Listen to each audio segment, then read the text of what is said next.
சிவபக்தர்கள் அனைவருக்கும் வணக்கம். இன்னைக்கு நம்ம பார்க்கக்கூடிய தலைப்பு உலகத்திலேயே 2 நிமிடங்கள் மட்டுமே மூடப்படக்கூடிய கோவிலை பத்தி தான் பார்க்க போறோம். வருஷம் முழுவதும் திறந்து இருக்கக்கூடிய ஒரு கோவிலும் அந்த கோவில் ஒரு நாள்ல 2 நிமிடம் மட்டுமே மூடப்படக்கூடிய அதிசயம் எங்க இருக்கு, இத பத்தி தான் பார்க்க போறோம். கேரளால இருக்கக்கூடிய புகழ்பெற்ற கிருஷ்ணர் கோவில்கள்ல திருவார்ப்பு கிருஷ்ணர் கோவிலும் ஒண்ணு. இந்த கோவில் குறைஞ்சது 1500 ஆண்டுகளுக்கு பழமையானது.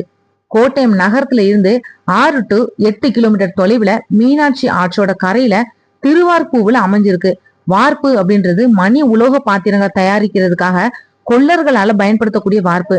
இங்க இருக்கக்கூடிய கிருஷ்ணர் பக்தர்களோட அனைத்து குறைகளையும் நீக்கிறாரு. கம்சனை கொன்றதுக்கு அப்புறமா கிருஷ்ணருக்கு பசியும் கோபமும் அதிகரிச்சதா சொல்லப்படுது. கிருஷ்ணர் அதே ஸ்வரூபத்துல காட்சியளிக்கக்கூடிய இடம் இப்பவும் கேரளாவோட கோட்டயம் மாவட்டத்துல இருக்கக்கூடிய திருவார்ப்பு ஸ்ரீ கிருஷ்ணர் கோவில்ல இருக்கு. இங்க இருக்கக்கூடிய இந்த கிருஷ்ணர் எப்பவுமே பசியோட இருக்கிறதா ஐதீகம். எந்த நேரத்திலுமே பசி எடுக்கும் அப்படின்றதுனாலதான் மற்ற கோவில்களை போல இல்லாம இந்த கோவில் முழு பகலும் இரவும் வருஷத்தோட 365 நாளும் திறந்திருக்குது. இரவு 11:58 மணி முதல் 12 மணி வரைக்கும், அதாவது 2 நிமிடங்கள் மட்டுமே இந்த கோவிலோட நடை அடைக்கப்படுது. இந்த கிருஷ்ணருக்கு 4 கைகள் இருக்கு. வலது கையில உணவு இருக்கும், பின்புற கைகள்ல சங்கு மற்றும் சக்கரமும் இருக்குது. இந்த கிருஷ்ணரோட தோற்றம் குறிச்சு பல கதைகளும் இருக்கு.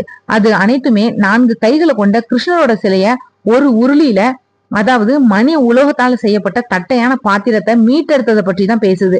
இந்த கோவில் மகாபாரதத்தோட தொடர்புடையது. பாண்டவர்கள் காட்டுல வாழ்ந்தப்போ கிருஷ்ணர் அவங்களுக்கு 4 கைகளை கொண்ட தன்னோட சிலையை வழங்கினாரு. இதனால அவங்க தினமும் அதை வணங்க முடியும். பாண்டவர்கள் காட்டுல தங்களோட வனவாசத்தை முடிச்சிட்டு திரும்பி செல்ல விரும்பினப்போ அந்த பகுதி மக்கள் அந்த சிலைய கேட்டாங்க. இது சேத்தலை மக்களால வழிபடப்பட்டது. ஆனா கொஞ்ச நேரத்துக்கு அப்புறமா அவங்களோட கட்டுப்பாட்டுக்கு அப்பாற்பட்ட காரணங்களால அவங்களால அந்த சிலைய வச்சு வழிபாட்டையும் தொடர முடியல. அதனால அவங்க அந்த சிலைய கடல்ல வீசிட்டாங்க. நீண்ட நாட்களுக்கு அப்புறமா துறவியான பில்வமங்கல சுவாமி, இவர் யாருன்னா ஆதி சங்கரோட சீடர் பத்ம பதர் அப்படின்னு அழைக்கப்படுறாரு. சிலை வீசப்பட்ட இடத்தோட வழியா போயிட்டு இருந்தாரு. அவர் பயணம் செஞ்ச படகு ஒரே இடத்துல நகர முடியாம திடீர்னு தண்ணீரும் வச்சுனது. கிருஷ்ணரோட சிலை தோன்றுனது.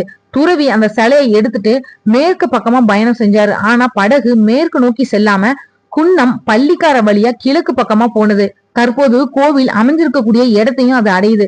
இந்த கோவில்ல எந்த சிலையுமே இல்லாம இருக்கிறத பார்த்தாரு துறவி. அதுக்கப்புறமா அவர் அந்த சிலைய அந்த கோவில்ல வச்சு வழிபாட்டுக்கு தகுதியானதா மாத்தினாரு. பண்டைய காலங்கள்ல கடவுளுக்கு மாங்காய் ஊறுகாய், தேங்காய் தண்ணீர், அதாவது இளநீர் மட்டும்தான் காணிக்கையா படைக்கப்பட்டது. கிருஷ்ணர் சிலை இப்ப கோவில் இருக்கக்கூடிய இடத்துக்கும் மாத்தப்பட்டது. இன்னைக்கும் ஆராட்டு, அதாவது கேரளால நடைமுறையில் இருக்கக்கூடிய ஒரு சடங்கு தான் இது.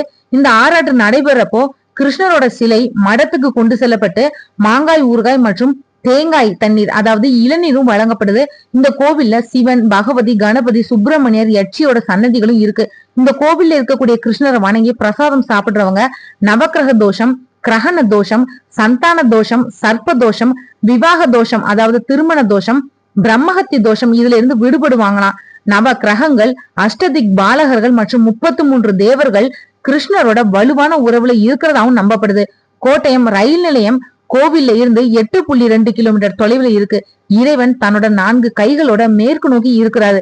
அதிகாலை 2 மணி அளவுல கோயில் திறக்கப்படுது. அதிகாலை 3 மணி அளவுல உஷ பாயாசம் சொல்லப்படக்கூடிய சிறப்பு பிரசாதம் இந்த இறைவனுக்கு படைக்கப்படுது. இது அரிசி, வெல்லம், நெய், கதளி வாழைப்பழம் மற்றும் உலர்ந்த தேங்காய், இது எல்லாத்தையும் பயன்படுத்தி தயாரிக்கப்படுது. அரிசி நல்ல வெந்ததும் உருக்கிய வெள்ளம் தானாகவே நிற்கக்கூடிய வரைக்கும் அதுல ஊற்றப்படுது. இந்த தயாரிப்பு முறை இந்த கோவிலுக்கு ரொம்பவே தனித்துவமானது. திருவார்ப்பு கோவில்ல எந்த நேரத்திலையும் பிரசாதம் வழங்கப்படுது. பக்தர்கள் பிரசாதம் விநியோகிக்கிறதுல பங்கேற்கணும் அப்படின்றதும் நடைமுறையில இருக்கு.